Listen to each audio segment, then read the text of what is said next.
حسین ستارہ ابو ہریرہ نبی کا پیارا ابو ہریرہ.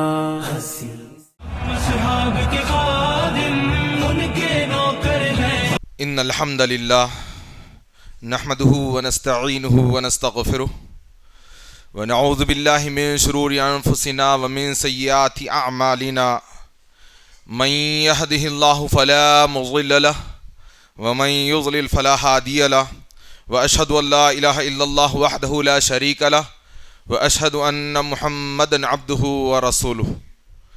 اما بعد فان خير الحديث كتاب الله وخير الهدي هدي محمد صلى الله عليه وسلم وشر الأمور محدثاتها وكل محدثة بدعة وكل بدعة ضلالة وكل ضلالة في النار. فأعوذ بالله السميع العليم من الشيطان الرجيم من همزه ونفخه ونفثه. بسم الله الرحمن الرحيم. قد أفلح المؤمنون الذين هم في صلاتهم خاشعون والذين هم عن اللغو معرضون والذین هم للزکاة فاعلون والذین هم لفروجهم حافظون الا علی ازواجهم او ما ملکت ایمانهم فانهم غیر ملومین. وقال اللہ تبارک وتعالی ان المسلمین والمسلمات والمؤمنین والمؤمنات والقانتین والقانتات والصادقین والصادقات والصابرین والصابرات والخاشعین والخاشعات والمتصدقین والمتصدقات والصائمین والصائمات والحافظین فروجهم والحافظات والذاکرین اللہ کثیرا والذاکرات اعد لهم مغفرۃ واجرا عظیما. تمام قسم کی تعریفات یقیناً اللہ تبارک و تعالیٰ کے لیے ہیں. ہم اسی اللہ تبارک و تعالیٰ کی حمد کرتے ہیں اور اسی سے مدد طلب کرتے ہیں، اور ہم اپنے نفس کی شرارتوں سے اور اپنے اعمال کی برائیوں سے اللہ رب العالمین کی پناہ چاہتے ہیں. جسے اللہ تبارک و تعالیٰ ہدایت دے دے اسے کوئی گمراہ نہیں کر سکتا، اور جسے اللہ تبارک و تعالیٰ گمراہ کر دے اسے کوئی ہدایت دینے والا نہیں. میں گواہی دیتا ہوں کہ اللہ کے علاوہ کوئی معبود برحق نہیں، اس کا کوئی شریک نہیں، اور میں گواہی دیتا ہوں محمد عربی صلی اللہ علیہ وسلم اللہ تبارک و تعالیٰ کے بندے اور اس کے رسول ہے. بے شک بہترین کلام اللہ تبارک و تعالیٰ کی کتاب یعنی قرآن مجید ہے، اور بہترین طریقہ، بہترین رہنمائی محمد عربی صلی اللہ علیہ وسلم کا طریقہ اور محمد عربی صلی اللہ علیہ وسلم کی رہنمائی ہے. بدترین کام وہ ہے جو دین میں نئے پیدا کیے گئے. ہر نیا کام جو دین میں پیدا کیا گیا وہ بدعت ہے، ہر بدعت گمراہی ہے، اور ہر گمراہی جہنم کی آگ میں لے جانے والی ہے. ذمہ داران اصحاب محمد صلی اللہ علیہ وسلم کانفرنس و ذمہ داران مسجد رحیم خان کاروان، نوجوان دوستوں، بزرگوں، پیارے بچوں اور خواتین اسلام، آج میں اور آپ اللہ رب العالمین کے فضل و کرم سے اصحاب محمد کانفرنس نمبر 4 کے اس اجلاس سے اللہ رب العالمین نے مجھے اور آپ کو اس کانفرنس کا حصہ بننے کی سعادت نصیب فرمائی ہے. رب العالمین سے دعا ہے کہ اللہ تبارک و تعالیٰ میرا اور آپ کا یہاں جمع ہونا قبول فرما لے. حاضرین اکرام، آج اس اجلاس سے جس موضوع کے تحت مجھے آپ کے سامنے کتاب و سنت کی روشنی میں گفتگو کرنے کی جو موقع دیا گیا ہے وہ موضوع انتہائی اہم، صحابہ کرام کی پاک دامنی اور حیا. لوگوں، صحابہ کرام کی پاک دامنی اور حیا کا کیا کہنا؟ قرآن و سنت کی تعلیمات کا صحابہ کرام پیکر تھے. جہاں جہاں کتاب و سنت میں پاک دامنی، حیا، عفت، پاکیزگی کا ذکر ہوا، نبی کریم صلی اللہ علیہ وسلم کے اصحاب ان تمام تعلیمات کا اسوہ اور نمونہ ہوا کرتا تھے، اور ان کا ظاہر بھی پاکیزہ، ان کا باطن بھی منزہ تھا، ان کی خلوتیں بھی حیادار، ان کی جلوتیں بھی شائستہ اور پاک باز. ان کی پاکیزگی کا معاملہ یہ تھا کہ رب ان کی پاکیزگی اور ان کی پاک دامنی انسانیت کو بتلانے اور سکھلانے کے لیے آسمان سے جبریل کے ذریعے وحی کو نازل فرما دیا کرتا تھا. صحابہ اکرام کی پاکیزگی کا معاملہ، ان کی حیا کا معاملہ، ان کی شرم کا معاملہ، ان کی عفت کا معاملہ. لوگوں، آج کے دور میں دین اسلام کی تعلیمات پر اگر سارے انسان مل کر عمل کرنا شروع کر دے، یوں تو کئی پہلوات ہیں پاکیزگی اور حیا کے، لیکن وقت مختصر ہے، چند ایک باتیں آپ کے سامنے رکھتا چلوں. آج دنیا میں لوگوں کے دلوں میں سکون نہیں ہے، قلب میں اطمینان نہیں ہے، مال ہے، دولتوں کے انبار ہیں، لیکن بے چینی کی کیفیت میں لوگ مبتلا ہیں. اور اس کی وجہ پاکیزگی کا نہ ہونا، حیا کا نہ ہونا، عفتوں کا تار تاج ہو جانا. اور اس میں عقیدے میں کا معاملہ سب سے پہلا رکھا گیا. اگر پاکیزگی چاہتے ہو، حیا چاہتے ہو، پاک دامنی چاہتے ہو، تو سارے انسانوں کو سب سے پہلے خالق کائنات پر ایمان لانا پڑے گا، تاکہ صرف ظاہر ہی درست نہ ہو جائے بلکہ باطن بھی منزہ ہو جائے. اور قسم ہے کبریائی کی، جس کے سینے میں اللہ کی توحید نہ ہو، وہ چاہے اپنے ظاہر کو کتنا بھی درست کر لے، قسم ہے کبریائی کی، جس کے سینے میں شرک ہوگا اس کا باطن کبھی پاک ہو ہی نہیں سکتا. تو سب سے پہلے اللہ کی توحید، یہ وہ توحید ہے. جب صحابہ اکرام کی زندگیوں میں اللہ کی توحید آئی تو ان کا ظاہر بھی اور ان کا باطن بھی ایسا منزہ ہو گیا. یہ جیتے تھے تو رب کی توحید کے لیے، اور ان کو موت آئی تو اللہ تبارک و تعالیٰ کی توحید کے لیے. آج ہمارے سینوں میں بھی توحید ہے، لیکن وہ جذبہ، وہ جنون، وہ ولولہ رب کی توحید کے پرچم کو بلند کرنے کا ہم میں دکھائی نہیں دیتا. سبب کیا ہے؟ توحید کے تقاضوں کو میں نے اور آپ نے پورا نہ کیا، اور پھر ہمارے ظاہر تو تار تاج ہو ہی رہے ہیں، ہمارے باطن بھی کمزور ہو چکے ہیں کیونکہ توحید کمزور ہے. اللہ نے کبھی موقع دیا تو اسی اصحاب محمد کانفرنس کے اجلاس میں صحابہ اکرام کی قربانیاں دعوت توحید میں، جو میرا پسندیدہ موضوعات میں سے ایک موضوع ہے، وہ آپ کے سامنے رکھنے کی کوشش کروں گا. لیکن آج جس موضوع کے تحت مجھے گفتگو کرنی ہے، آئیں اس موضوع کی شروعات میں نے خطبہ مسنونہ میں جو آیت مبارکہ سورۃ المومنون کی تلاوت کی. رب ذوالجلال ارشاد فرماتا ہے، قد افلح المؤمنون، کامیاب ہو گئے، فلاح پا گئے یقیناً وہ لوگ، وہ ایمان والے، الذین ہم فی صلاتہم خاشعون، جو اپنی نمازوں میں خشوع و خضوع اختیار کرتے ہیں. صرف نمازی ہی نہیں ہے بلکہ نمازوں میں خشوع و خضوع اختیار کرتے ہیں. والذین ہم عن اللغو معرضون، جو لغو چیزوں سے منہ موڑ لیتے ہیں. آج دیکھیں کہ میں اور آپ کامیاب ہونا چاہتے ہیں، زندگیوں میں ہمارے کئی گول ہم نے بنائے ہیں، لیکن حقیقی کامیابی یہ ہے کہ رب کے ہو کر جیا جائے، اللہ کا ہو کر جیا جائے، اور اللہ کا ہونے کے لیے ایمان کے بعد نمازوں کو ادا کیا جائے خشوع اور خضوع کے ساتھ. یہ ایمان کا تقاضا ہے، اور لغویات سے منہ موڑا جائے. لیکن آج کا نوجوان، یہ نوجوانوں کی نسلیں لغویات میں پڑھ کر اپنی زندگیوں کو تباہ و برباد کر رہی ہے. ہمارا ایک دور ہوا کرتا تھا، جب نیا فیس بک شروع ہوا تھا تو ایک مرتبہ آپ آدھا گھنٹہ اسکرول کیجئے، 15 منٹ 20 منٹ، اس کے بعد بتا دیا جاتا تھا کہ اب آج جتنا دیکھنا تھا آپ نے دیکھ لیا، ختم. اب کتنا بھی اوپر کر لو وہی پرانی چیزیں. لیکن آج کا نوجوان کب 24 گھنٹے ریلز میں، فحاشی میں، عریانیت میں، بدنگاہی میں گزر رہی ہیں، اس کو اندازہ بھی نہیں ہے.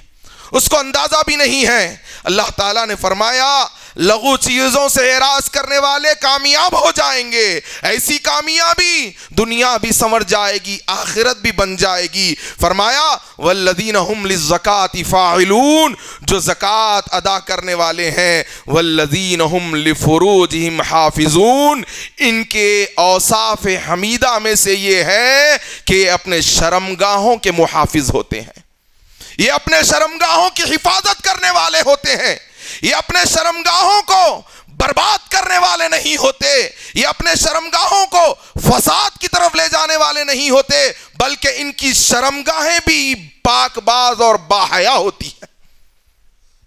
شرمگاہوں کی حفاظت اللہ تبارک و تعالیٰ نے کہا، اور پھر فرمایا الا علی ازواجہم او ما ملکت ایمانہم فانہم غیر ملومین۔ سورۃ المؤمنون آیت نمبر 1، آیت نمبر 2، آیت نمبر 3، آیت نمبر 4، آیت نمبر 5 اور آیت نمبر 6 میں نے آپ کے سامنے تلاوت کی۔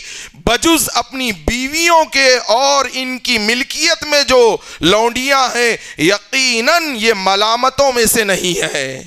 لوگوں، اللہ نے کہا کہ تمہیں اگر کامیابی چاہیے تو اپنے جوانیوں کی حفاظت کرنی ہے، اپنی شرمگاہوں کی حفاظت کرنی ہے، لغویات سے اپنے آپ کو روکنا ہے۔ اور صحابہ اکرام کے متعلق اللہ تعالیٰ نے فرمایا ان المسلمین والمسلمات والمؤمنین والمؤمنات والقانتین والقانتات والصادقین والصادقات والصابرین والصابرات والخاشعین والخاشعات والمتصدقین والمتصدقات والصائمین والصائمات والحافظین فروجہم والحافظات، یہ اپنی شرمگاہوں کی حفاظت کرنے والے مرد اور اپنی شرمگاہوں کی حفاظت کرنے والی عورتیں، اللہ کا بہت ذکر کرنے والے مرد اور بہت ذکر کرنے والی عورتیں، اعد لہم مغفرۃ واجرا عظیما، ان کے لیے اللہ تعالیٰ نے بہت بڑی بخشش اور اجر کا وعدہ کیا ہے، بہت بڑی بخشش اور اجر ان کے لیے تیار کیا گیا۔ لوگوں، آج ہم کیا آخرت کی پرواہ کر رہے ہیں؟ آخرت کی فکر کر رہے ہیں؟ صحابہ اکرام کی حیا اور پاک دامنی اللہ کو راضی کرنے کے لیے ہوا کرتی تھی، آخرت کی تڑپ کے لیے ہوا کرتی تھی۔ رب ذوالجلال نے جب سورۃ النور کو نازل کیا، آیت نمبر 30 اور 31 میں فرمایا قل للمؤمنین یغضوا من ابصارهم ویحفظوا فروجہم ذلک ازکیٰ لہم ان اللہ خبیر بما یصنعون۔ اے نبی، ایمان والوں سے کہہ دیجئے کہ اپنی نگاہیں نیچی رکھے، اپنی شرمگاہوں کی حفاظت کرے، یہی ان کے لیے پاکیزہ ہے، بے شک اللہ ان کے کاموں سے پوری طرح باخبر ہے۔ اور آیت نمبر 31 میں وَقُلْ لِلْمُؤْمِنَاتِ، مومن عورتوں سے کہا گیا کہ اپنی نگاہوں کو نیچی رکھیں اور اپنی شرمگاہوں کی حفاظت کرے اور اپنی زینت کو ظاہر نہ کرے سوائے اس کے جو خود ظاہر ہو جائے۔ یہ آیتوں کا نزول ہونا تھا۔ صحابہ اکرام کے دلوں میں اللہ تبارک و تعالیٰ کی محبت، اللہ تبارک و تعالیٰ کا تقویٰ، اللہ تبارک و تعالیٰ سے انسیت اور حیا، پاکیزگی کا معاملہ ایسا تھا کہ گھبرا گئے، تھرا گئے، کپ کپا گئے کہ رب نے حکم دے دیا کہ نگاہوں کی حفاظت کرنا ہے، شرمگاہوں کی حفاظت کرنا ہے۔ معاملہ کیا ہوا؟ صحیح بخاری حدیث نمبر 6629، ابو سعید خدری رضی اللہ عنہ بیان کرتے ہیں رسول اللہ صلی اللہ علیہ وسلم نے صحابہ اکرام کو جمع کر فرمایا لوگو راستوں پر بیٹھنے سے بچو، راستوں پر بیٹھنے سے بچو۔ صحابہ اکرام اللہ کے رسول صلی اللہ علیہ وسلم کی بارگاہ میں فرمایا یا رسول اللہ، ہماری مجلسیں ہوتی ہے، ہم جمع ہوتے ہیں اور روز مرہ وہاں ہم بات چیت کیا کرتے ہیں، ملاقاتیں کرتے ہیں، گفتگو کرتے ہیں۔ اللہ کے نبی صلی اللہ علیہ وسلم نے فرمایا اگر تم ان مجلسوں میں جمع ہونا چاہتے ہو تو پھر سنو، راستے کا حق ادا کیا کرو، یعنی راستے کو اس کا حق دو۔ صحابہ اکرام نے کہا یا رسول اللہ راستے کا حق کیا ہے؟ فرمایا اللہ کے رسول صلی اللہ علیہ وسلم نے اپنی نگاہوں کو نیچی رکھا کرو۔ راستے سے گزرنا چاہتے ہو، راستے میں انتظار کرنا چاہتے ہو، راستے میں کھڑے ہونا چاہتے ہو، راستے میں ملاقات کرنا چاہتے ہو، اپنے نگاہوں کی حفاظت کرنا، نگاہوں کو نیچی رکھنا، بلند نہ کرنا۔ اور نگاہوں کی نیچی ہی نہیں رکھنا، ہر آنے جانے والے کو سلام کرنا، اور اتنا کافی نہیں ہے لوگوں کو نہ ستانا اور سلام کا جواب بھی دینا، اور پھر فرمایا بھلائی کا حکم دینا اور برائی سے روکنا۔ اگر یہ کر سکتے ہو تو پھر یہ راستوں کا حق ہے، اس کو ادا کرو۔ اللہ اکبر۔ آج میرے اور آپ کے صبح شام کدھر گزر رہے ہیں؟ ہوٹلوں میں گھنٹوں گزر جاتے ہیں، چوراہوں پہ کٹوں پر گھنٹوں گزر جاتے ہیں، اور سوشل میڈیا نے تو نوجوانوں کی جوانیوں کو داغدار کر کر رکھ دیا۔ اللہ ہی حفاظت فرمائے۔ نوجوانوں کی جوانیاں داغدار ہو رہی ہیں سوشل میڈیا کے ذریعے، نوجوانوں کی جوانیاں کمزوریوں میں تبدیل ہو رہی ہیں، ان کے جسم بھی کمزور ہو رہے ہیں، ان کے اعضاء بھی ناکارہ ہو رہے ہیں، اور ان کا ایمان بھی کمزور ہو رہا ہے۔ اللہ کی پناہ، بڑے جامع الفاظ کہہ رہا ہوں، بچا لو اپنے آپ کو ان فتنوں سے، بچا لو اپنے آپ کو فحاشی سے، بچا لو اپنے آپ کو عریانیت سے۔ اور میں سرپرستوں سے اس موضوع پر درمیان میں گزارش کر رہا ہوں کہ اپنے نوجوان لڑکے اور لڑکیوں کے نکاح وقت پر کرا دیجیے۔ یہ نوجوان لڑکے اور لڑکیوں کے نکاح وقت پر نہ ہونے کے سبب ان کی جوانیاں بے حیائی، فحاشی، عریانیت میں مبتلا ہو رہی ہے، اور یہ دنیا بھی برباد کر رہے ہیں، آخرت بھی تباہ کر رہے ہیں۔ اپنے نوجوان لڑکے اور لڑکیوں کے نکاح وقت پر کرا دو۔ اللہ کے نبی صلی اللہ علیہ وسلم نے فرمایا راستوں کا حق یہ ہے کہ اپنی نگاہوں کو نیچی رکھنا اور نیکی کا حکم دینا، برائی سے روکنا، اور سلام کرنا اور سلام کا جواب دینا۔ لوگوں، اللہ کے نبی صلی اللہ علیہ وسلم نے صحابہ کرام کو تعلیم دی، الحیاء شعبۃ من الایمان، صحیح بخاری حدیث نمبر 9 ہے کہ حیا ایمان کا حصہ ہے، حیا ایمان کا حصہ ہے۔ ایمان حیا کے بغیر مکمل ہو ہی نہیں سکتا۔ آج بے حیائی ایمان کو کمزور کر رہی ہے۔ کتنے لوگ ایسے ہیں جو بے حیائی کی وجہ سے بد اخلاقی پر اتر آ رہے ہیں، جبکہ اسلام کا حق یہ ہے کہ اخلاق بھی درست ہو اور حیا اور پاک دامنی بھی ہو۔ حیا کی حفاظت کی شروعات آنکھوں کی حفاظت سے ہوتی ہے، حیا کی حفاظت کی انتہا شرمگاہ سے ہوتی ہے۔ اللہ کے نبی صلی اللہ علیہ وسلم نے فرمایا جو شخص اپنے شرمگاہ کی اور اپنے زبان کی حفاظت کی ضمانت دے دے، میں اللہ کا رسول اس کے لیے جنت کی ضمانت دیتا ہوں۔ اللہ اکبر۔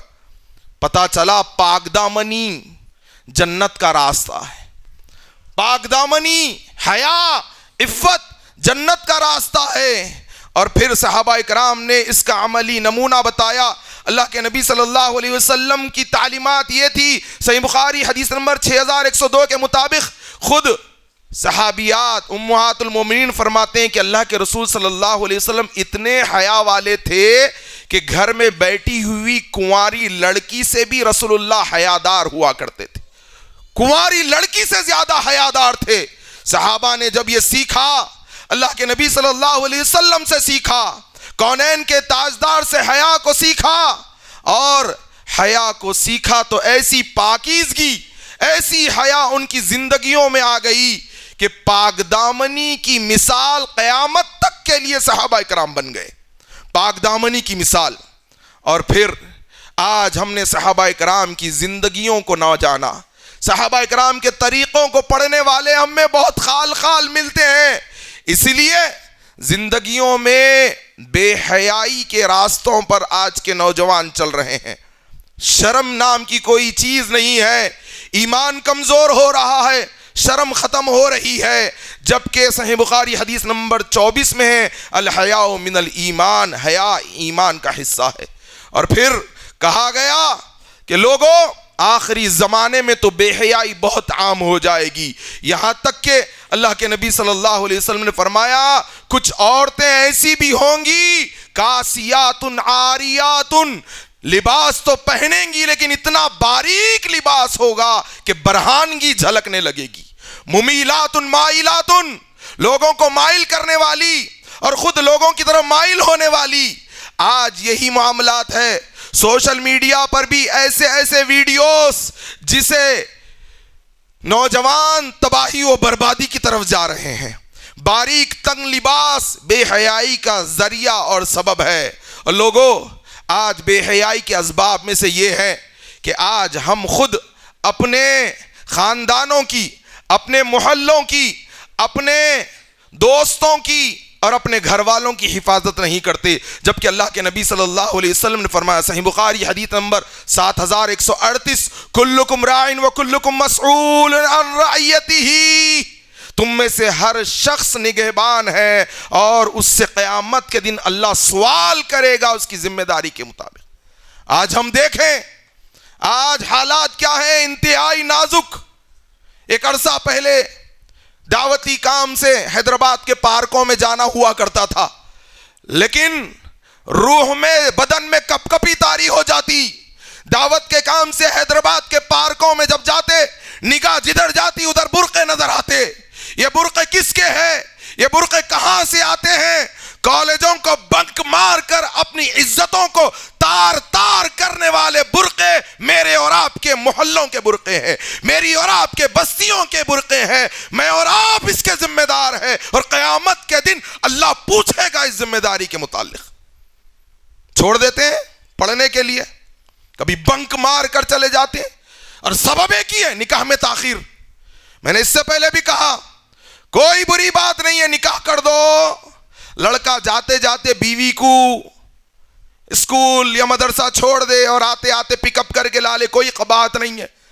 لیکن نکاحوں میں تاخیر ہونے کے سبب جوانیاں داغدار ہو رہی ہے، انڈے گندے ہو رہے ہیں اور پھول مرجھا جا رہے ہیں. نکاحوں میں تاخیر ہو رہی ہے. اللہ تبارک و تعالیٰ نے صحابہ کرام کو حیا کا پیکر بنایا، اور صحابیات کا معاملہ بھی بڑا اعلیٰ تھا کہ ان کی پاکیزگی کی گواہی اللہ تعالیٰ نے آسمانوں سے نازل کی. وقت اجازت نہیں دیتا، لیکن مختصراً صحابہ کرام کی حیا کو آپ کے سامنے رکھوں. سبب ایک ہی ہے کہ اللہ تبارک و تعالیٰ مجھے اور آپ کو عمل کی توفیق عطا فرما دے. اللہ کے نبی صلی اللہ علیہ وسلم کے یار غار سیدنا ابوبکر صدیق رضی اللہ عنہ مسند خلافت پر جلوہ افروز ہوتے ہیں. سب سے پہلا خطبہ دیا، ذرا سمجھنا بات کو، سب سے پہلا خطبہ. یوں تو اس خطبے پر کئی خطبات دیے جا سکتے ہیں، لیکن میں آپ کو بتا دوں اس خطبے کے دوران اللہ تعالیٰ کی حمد و ثنا بیان کرنے کے بعد کہا، لوگو مجھے تمہارا حکمراں مقرر کیا گیا ہے، حالانکہ میں تم سے بہتر نہیں ہوں. اگر میں حق پر ہوں تو میرے ساتھ تعاون کرو، اور اگر باطل پر پاؤں تو مجھے سیدھا کر دو. یاد رکھو تم میں سے زیادہ کمزور میرے نزدیک طاقتور ہے جب تک میں اسے اس کا حق دلا نہ دوں، اور تم میں سے قوی میرے نزدیک ضعیف ہے جب تک کہ میں اس کے حق وصول نہ کر لوں. اور فرمایا انشاءاللہ آپ لوگ جہاد فی سبیل اللہ کو ترک نہ کرنا، کیونکہ جو قوم جہاد چھوڑ دیتی ہے اللہ تعالیٰ اس پر ذلت کو مسلط کر دیتا ہے. اور فرمایا اور فحاشی اور بے حیائی سے بچنا، احتراز کرنا، کیونکہ بے حیا قوم کو اللہ تعالیٰ مختلف فتنوں میں اور آزمائشوں میں مبتلا کر دیتا ہے. پہلا خطبہ ابوبکر صدیق رضی اللہ عنہ کا، کہا بے حیائی سے بچنا، فحاشی سے بچنا، ورنہ ایسی قوموں کو اللہ فتنوں میں مبتلا کر دے گا، آزمائشوں میں مبتلا کر دے گا. اور جو قوم فتنوں اور آزمائشوں میں مبتلا کر دی جاتی ہے ان کی آخرت بھی برباد ہو جاتی ہے، دنیا بھی بگڑ جاتی ہے. آج کے نوجوانوں کی جوانیاں بے حیائی اور فحاشی میں. اور فرمایا جب تک میں اللہ اور اس کے رسول صلی اللہ علیہ وسلم کی اطاعت کرتا رہوں تو تم میری اطاعت کرو، اور جب میں اللہ اور اس کے رسول صلی اللہ علیہ وسلم کی نافرمانی کروں تو میری اطاعت تم پر واجب نہیں. اس پورے خطبے کو سیرت کی مختلف کتابوں میں صحیح سند کے ساتھ نقل کیا گیا. میں ایک مشہور حوالہ جو میرے گھر میں عربی کتب سیرت النبویہ ابن ہشام موجود ہے، جلد نمبر 2 صفحہ نمبر 1017 پر اس کو امام ابن ہشام نے، سیرت کے امام نے نقل کیا، جن کی وفات 1200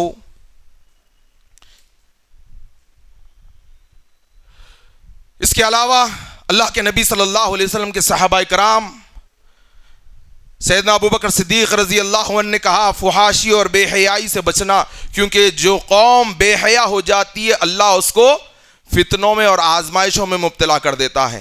آگے سیدنا عبداللہ بن عمر رضی اللہ عنہما نے فرمایا ان الحیا والایمان، لوگوں بے شک حیا اور ایمان دونوں ساتھ ساتھ ہیں، لہذا جب ان میں سے ایک اٹھا لیا جائے تو دوسرا بھی اٹھا لیا جاتا ہے۔ اللہ اکبر۔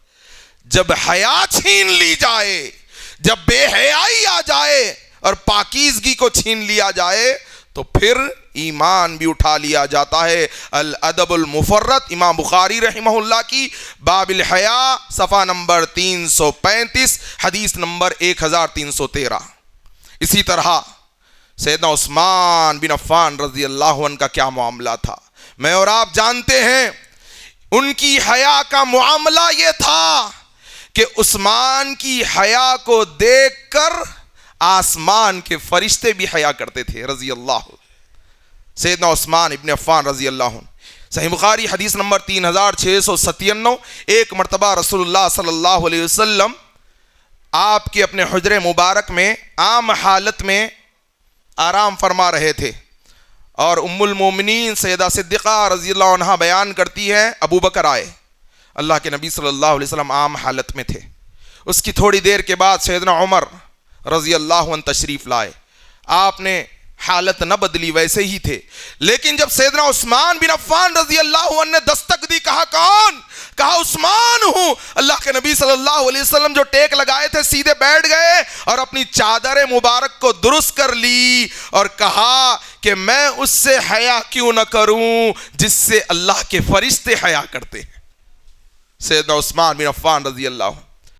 اور سنن ترمذی حدیث نمبر 2777 کے مطابق اللہ کے نبی صلی اللہ علیہ وسلم نے سیدنا علی کو تعلیم دیتے ہوئے فرمایا پہلی نظر کا معاملہ اللہ کے یہاں درگزر کا ہے، لیکن دوسری نظر پھر اس پر پکڑ ہوگی۔ لیکن آج پہلی نظر کو بھی لوگوں نے مذاق بنا لیا، ٹکٹکی باندھ کر دیکھتے ہیں۔ اس سے مراد یہ نہیں ہے، بلکہ غلطی سے سہون نظر پڑ جانا اور اس کو فوری طور پر اس نگاہ کو نیچے کر لینا، یہ حیا کا تقاضا ہے، یہ ایمان کا تقاضا ہے۔ پاک دامنی کی بنیاد نگاہ کی حفاظت ہے۔ صحابہ نگاہوں کے معاملے میں بے حد حساس تھے، یہاں تک کہ ام المومنین سیدہ عائشہ صدیقہ رضی اللہ عنہا کا معاملہ المستدرک للحاکم جلد نمبر 4 صفحہ نمبر 7 حدیث نمبر 6721، اللہ کے نبی صلی اللہ علیہ وسلم کی زوجہ ام المومنین، آپ صلی اللہ علیہ وسلم آپ کے حجرے میں آپ کی تدفین ہوئی، اور اللہ کے نبی صلی اللہ علیہ وسلم کی تدفین کے بعد آپ کے بازو مبارک میں سیدنا ابو بکر صدیق رضی اللہ عنہ کی تدفین ہوئی، اور اس کے بعد سیدنا عمر رضی اللہ عنہ کی تدفین ہوئی۔ اور سیدہ صدیقہ فرماتی ہے میں رسول اللہ صلی اللہ علیہ وسلم کی قبر کی زیارت کے لیے جایا کرتی تھی، پھر میرے بابا کی تدفین ہوئی تب بھی میں جایا کرتی تھی، لیکن جب عمر میرے حجرے میں دفن ہو گئے تو پھر میں کبھی بغیر پردے کے اندر داخل نہ ہوئی، میں چادر سے اپنے آپ کو اپنے سر کو ڈھانک کر جایا کرتی تھی، مجھے ان سے حیا آتی تھی۔ یہ مومنوں کی ماں سکھاتی ہیں ام المومنین کہ عمر مردہ تھے تب بھی حیا کرنی تھی۔ آج دل مردہ ہو رہے ہیں حیا نہ ہونے کے سبب، آج جسم ناکارہ ہو رہے ہیں حیا نہ ہونے کے سبب۔ لوگوں، حقیقی حیا دل کی کیفیت کا نام ہے، اور پھر جب دل کے اندر حیا آتی ہے تو باطن بھی پاک ہو جاتا ہے، ظاہر بھی پاکیزہ ہو جاتا ہے۔ اسی طرح سیدنا عمر رضی اللہ عنہ کے متعلق آتا ہے صحیح مسلم حدیث نمبر 2399، پردے کی اتنی فکر کیا کرتے تھے کہ مومنوں کی ماؤں کے متعلق پردے کے لیے فکر مند ہوا کرتے تھے، اور اللہ تعالیٰ نے سیدنا عمر کی دل کی کیفیت کو جانا تو حجاب کی آیتیں نازل ہو گئی، ان کی اس کیفیت کی تائید میں اللہ نے آسمانوں سے حجاب کے احکامات کو نازل کر دیا۔ یہ صحابہ اکرام کا معاملہ تھا۔ حیا اور پاک دامنی کے تعلق سے۔ اتنا ہی نہیں، سعد رضی اللہ عنہ کے متعلق آیا صحیح بخاری حدیث نمبر 6846، اللہ کے نبی صلی اللہ علیہ وسلم کے صحابی سعد بن عبادہ رضی اللہ عنہ نے کہا، اگر میں اپنی بیوی کے ساتھ کسی غیر مرد کو دیکھ لوں، میں سعد بن عبادہ اپنی تلوار کو سیدھا کر لوں گا اور اپنی تلوار سے اس کی گردن کو اڑا دوں گا۔ صحابہ کرام اللہ کے رسول صلی اللہ علیہ وسلم کی بارگاہ میں پہنچتے ہیں، فرماتے ہیں یا رسول اللہ، سعد بن عبادہ نے ایسے ایسے جملے کہے ہیں۔ اللہ کے نبی صلی اللہ علیہ وسلم فرماتے ہیں کہ سعد کی غیرت پر تمہیں حیرت ہوتی ہے؟ لوگو، سعد کی حیا پر، غیرت پر تمہیں حیرت ہوتی ہے؟ یاد رکھو، میں سعد سے بڑھ کر غیرت مند ہوں اور اللہ مجھ سے بھی زیادہ غیرت مند ہے۔ اللہ اکبر۔ آج ہماری غیرت کہاں چلی گئی؟ آج ہماری بہنوں کے، بیٹیوں کے، بیویوں کے ہاتھ میں موبائل فون ہوتے ہیں اور اس پر نہ جانے کون کون سی چیزیں وہ دیکھ رہی ہیں۔ ننھی ننھی بیٹیاں، کہاں چلی گئی ہماری غیرت؟ کیوں ہم اپنے آپ کے، اپنے گھر والوں کے، اپنے خاندان والوں کی اوپر ہمیں غیرت نہیں آتی؟ لوگو، اللہ کے لیے اپنے نگاہوں کی اور اپنی شرمگاہوں کی حفاظت کرو۔ صحابہ کرام سنن ترمذی حدیث نمبر 2769 کے مطابق اللہ کے رسول صلی اللہ علیہ وسلم سے اپنی حیا کے متعلق، اپنی شرمگاہ کے متعلق کہتے ہیں، یا رسول اللہ، ہم اپنی شرمگاہ کو کس قدر چھپائیں؟ کتنے صحابہ اکرام حساس تھے حیا، پاکیزگی، پاک دامنی کے معاملے میں، ذرا غور کرنا۔ اللہ کے نبی صلی اللہ علیہ وسلم نے فرمایا، اپنی بیوی اور اپنی لونڈی کے سوا ہر کسی سے اپنی شرمگاہ کو چھپاؤ۔ انہوں نے کہا، یا رسول اللہ، ہم آدمیوں کے ساتھ بھی رہتے ہیں، مل جل کر رہتے ہیں اور تہبندیں پہنتے ہیں، تب بھی اللہ کے نبی صلی اللہ علیہ وسلم سے صحابہ دریافت کر رہے ہیں، تب بھی تمہاری ہر ممکنہ کوشش ہونی چاہیے کہ تمہاری شرمگاہ کوئی نہ دیکھ سکے۔ صحابی رسول کہتے ہیں، یا رسول اللہ، آدمی کو آپ نے کہا بیوی اور اپنی لونڈی کے علاوہ نہیں، مردوں میں بھی حفاظت کرنا۔ صحابہ کی حیا کے متعلق اللہ کے رسول سے جو سوال تھا، ان کی کیفیت کو سوچنے اور سمجھنے کی کوشش کیجئے، میرے اور آپ کے ایمان میں شاید کہ تازگی آ جائے۔ کہا، یا رسول اللہ، آدمی کبھی اکیلا بھی ہوتا ہے، کبھی تنہا بھی ہوتا ہے، اللہ کے رسول صلی اللہ علیہ وسلم اس وقت کیا حکم ہے؟ تو اللہ کے رسول صلی اللہ علیہ وسلم نے فرمایا، ہاں آدمی اکیلا ہوتا ہے، تنہا ہوتا ہے، تو یاد رکھ، اللہ تو اور زیادہ مستحق ہے کہ اس سے بھی شرم کی جائے۔ وہ بند کمروں میں گناہ کرنے والوں، وہ اندھیروں میں اپنی جوانیوں کو داغدار کرنے والوں، اللہ سے حیا کرو، اللہ سے ڈر جاؤ، اللہ کا تقوی اختیار کرو، اپنی جوانیوں کی حفاظت کرو۔ اور نوجوان لڑکے اور لڑکیاں، آج اگر اللہ نے آپ کو بلوغت کی دہلیز پر رکھ دیا تو سب سے پہلا مشن نیک صالح لڑکے ہیں تو لڑکیوں کی نکاح کر لو، اور لڑکیاں ہیں تو لڑکوں سے نکاح۔ سب سے پہلی فکر اگر کرنی ہے تو نکاح کی کرنی ہے۔ نوجوان لڑکے اور لڑکیوں سے میری گزارش ہے، میرے دوستو، وقت اجازت نہیں دیتا، ایک دو واقعات آپ کے سامنے صحابہ کرام کے رکھ کر اپنی بات کو ختم کر دوں۔ اللہ کے نبی صلی اللہ علیہ وسلم مدینے میں موجود ہیں، اور پھر ام المومنین سیدہ عائشہ صدیقہ رضی اللہ عنہ فرماتی ہیں کہ پردے کی آیتیں جب نازل ہو گئی، سیدہ ام المومنین سودا رضی اللہ عنہ قضائے حاجت کے لیے باہر نکلتی ہیں۔ اس وقت قضائے حاجت کے لیے کافی دور ایک اچھا خاصا رغبہ طے کر کر جانا ہوا کرتا تھا، اور جب باہر نکلی تو ان کی جسامت عام عورتوں سے بڑی تھی، جسمانی طور پر عورتوں سے اونچی نظر آتی تھی، اور پھر پردے کے باوجود وہ مخفی نہیں رہتی تھی، کیونکہ وہ پردے کی حالت میں بھی پہچان لی جاتی تھی۔ سیدنا عمر بن خطاب رضی اللہ عنہ نے انہیں دیکھا تو کہا، سودا، اللہ کی قسم آپ ہم سے پوشیدہ نہیں رہ سکتی، اس لیے دیکھ لیجئے آپ کیسے باہر نکلا کرے گی۔ ام المومنین سیدہ عائشہ صدیقہ رضی اللہ عنہ فرماتی ہے، سودا جو قضاء حاجت کے لیے جا رہی تھی کپکپا گئی، تھرا گئی، لوٹ کر رسول اللہ صلی اللہ علیہ وسلم کے حجرے میں آ گئی، الٹے پاؤں لوٹ کر آ گئی. رسول اللہ صلی اللہ علیہ وسلم میرے ہاں رات کا کھانا تناول فرما رہے تھے. آپ کی دست مبارکہ میں گوشت والی ایک ہڈی تھی، وہ اندر آئی اور کہنے لگی اللہ کے رسول میں باہر نکلی تھی قضاء حاجت کے لیے، عمر نے مجھے اس طرح سے کہا. ام المومنین سیدہ عائشہ صدیقہ رضی اللہ عنہا فرماتی ہیں اس وقت اللہ تعالیٰ نے آپ پر وحی نازل فرمائی، پھر آپ سے وحی کی کیفیت ختم ہو گئی. ہڈی اسی طرح آپ کے ہاتھ مبارک میں تھی، آپ نے اسے رکھا نہیں تھا. آپ نے فرمایا تم سب امہات المومنین کو اجازت دے دی گئی ہے کہ تم ضرورت کے لیے باہر جا سکتی ہو. بتانا کیا چاہتا ہوں، وہ امہات المومنین تھی، مومنوں کی مائیں تھی، قضاء حاجت کے لیے جانے سے بھی کپکپا گئی، ڈر گئی، تھرا گئی. اور آج میری اور آپ کی مائیں اور بہنیں، توبہ توبہ، اللہ کی پناہ، اللہ کی پناہ. آخری حدیث، یوں تو کئی واقعات صحابہ اکرام کے صحیح احادیث سے ملتے ہیں لیکن وقت اجازت نہیں دیتا. سنن ابو داؤد حدیث نمبر 4112، اللہ کے نبی صلی اللہ علیہ وسلم گھر میں موجود ہیں، دستک ہوئی، کہا کون؟ سنن ابو داؤد حدیث نمبر 4112.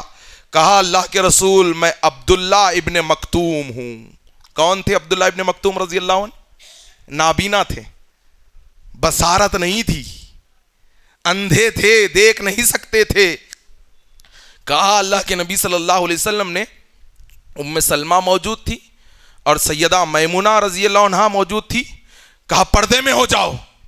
کہا اللہ کے رسول کون ہے یہ؟ میرے دوستو کون ہے یہ؟ مومنوں کی مائیں ہیں. کہا یا رسول اللہ وہ تو نابینا ہیں. کہا اللہ کے حبیب نے درس دیتے ہوئے اللہ نے اس کو بینائی نہیں دی ہے لیکن تم کو تو اللہ نے بینا بنایا ہے، تم تو دیکھ سکتی ہو. اللہ اکبر. وہ اندھے تو کیا ہوا، تم تو اندھی نہیں ہو. اتنا کہنا تھا کہ امہات المومنین، مومنوں کی مائیں قیامت تک مثال نابینا سے بھی کپ کپا کر پردے کی آڑ میں آ جاتی ہے. آج ہمارے کیا معاملات ہے؟ وہ تو امہات المومنین تھی، مومنوں پر ان کی حرمت تھی، وہ مومنوں کی مائیں تھی، مومنوں کے لیے حرام تھی. نابینا صحابی سے بھی پردے میں آ گئی، رسول اللہ صلی اللہ علیہ وسلم کی تعلیمات کا پیکر بن گئی. لوگوں آج بازاروں میں عورتیں نظر آ رہی ہے، آج سوشل میڈیا پر عورتوں کا دور دورہ ہے. اسلام میں مردوں اور عورتوں کو اپنی پاک دامنی اور حیا کی حفاظت کے لیے کہا گیا ہے. لہذا میں آخر میں بزرگوں سے، سرپرستوں سے گزارش کرتا ہوں کہ اپنے اولادوں کے نکاح میں تاخیر مت کرو. اللہ نے تمہیں جن کا ذمہ دار بنایا ہے، اگر چاہتے ہو کہ ان کی حیا، ان کی پاک دامنی تباہ و برباد نہ ہو اور ان کی جوانیاں داغدار نہ ہو تو بلوغت کے ساتھ ان کے نکاح کا بندوبست کر دیجئے، ورنہ جوانیاں داغدار ہو جائیں گی، جسم لاغر ہو جائیں گے، انڈے گندے ہو جائیں گے، دنیا بھی تباہ ہو جائے گی، آخرت بھی برباد ہو جائے گی. اللہ رب العالمین سے دعا ہے کہ اللہ تبارک و تعالی کتاب و سنت کی تعلیمات کو سیکھنے سکھانے کے ساتھ صحابہ اکرام رضوان اللہ علیہ مجمعین کے فہم کے مطابق عمل کرنے کی توفیق عطا فرمانا. اللہ ہمارے گناہوں کو معاف فرما دینا، اللہ ہماری غلطیوں کو معاف فرما دینا. اللہ قیامت کے دن عرش کے سائے میں جگہ نصیب فرمانا. پیارے نبی صلی اللہ علیہ وسلم کے ہاتھوں سے جام کوثر پلا دینا. اللہ جب تک زندہ رکھنا، دین اسلام کا خادم بنا کر زندہ رکھنا، اور جب موت عطا فرمانا اسی دین کی خدمت میں موت عطا فرمانا. سبحان ربک رب العزت عما یصفون وسلام علی المرسلین والحمد للہ رب العالمین.